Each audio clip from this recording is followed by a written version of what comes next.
Good morning, children. Today we are going to start our fourth chapter, that is High Ideals and Values. So let us start. Most foreigners today identify India with two great personalities, that is Mahatma Gandhi and Mother Teresa. These two noble persons have become role models of the two of the highest human ideals, that is truth and service. So children, our greatest India has been known for its greatest people also, great people also. So Mahatma Gandhi and the Mother Teresa are two of them.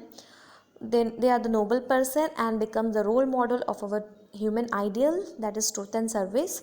Mahatma Gandhi was a lawyer by profession. Before he became involved in the freedom movement, he was practicing in South Africa. You people is already knowing about all these things. He was an ideal lawyer and used to accept only true cases. If he accepted a case, he would make every possible effort to save the innocent. Once it happened that Gandhiji looked up a false case. Later, when he realized his mistake, he asked his client to confess the truth in the court because he was a follower of truthfulness. His client was acquitted, means set free. The way Gandhiji dealt with the case was unusual. He was a man of ideals and he was always wanted the victory of truth. Means Gandhiji always want that truth should get the victory everywhere. And secondly, about Mother Teresa, you all are knowing about Mother Teresa.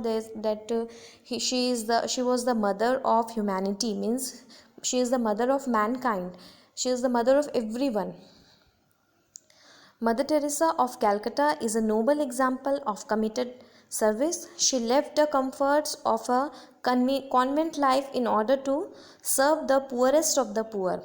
She collected orphans, destitute, the sick, and the old people who were abandoned by the society and started looking after them like a mother. As I told you, whosoever is left out from the society, old people, poor people, so destitutes means poverty, and sickened people, she was looking them like a mother. Initially she got a little place for her to work in a temple complex. Some people were unhappy with this arrangement, for they considered her a nuisance in the area. They employed some goons to remove her from the place. The ruffians barged into her compound, abusing her with foul languages. Mother was busy doing something and was unaware of the presence of the intruders. They approached her from behind with the intention of beating her with sticks also. So when children, when one of us will be doing any good deeds, so many difficulties are coming in their way. Same with the Mother Teresa also. When she was beginning her work for the good deeds of people, so many difficulties also came in her path. Some people consider her as a nuisance. Some started to beat her, intention of beating her. Means so many of barriers were coming in her path, but then also she stick to her path and never stopped serving the people. Suddenly they saw something and stood paralyzed. What did they see? They saw Mother busily pricking worms from an oozing wound of a sickly old man. The goons were ashamed of themselves. They went away with a converted heart full of appreciation for this savior of the destitute. So this was one story. When she was, see in this picture you can see Mother was busy doing something and was unaware of the presence of the intruders. They approached her from behind with the intention of beating her with the stick, but then also she kept doing her work. Suddenly they saw something and stood paralyzed. Means they kept stunned by themselves, and what they see, their Mother was busily picking worms from an oozing wound of sickly old man. Means an old man was having some wound, and worms were there inside that worms were there inside that wounds, and Mother was picking them from her hands. So the goons were ashamed of themselves and they went away with the converted heart.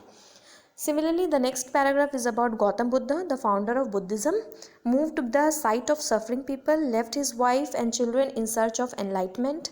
He came to be known as the Enlightened One. Buddha speaks of four noble truths. This is very important. Seen carefully. Buddha speaks of four noble truths and emphasizes the fact that life is full of pain and sorrow.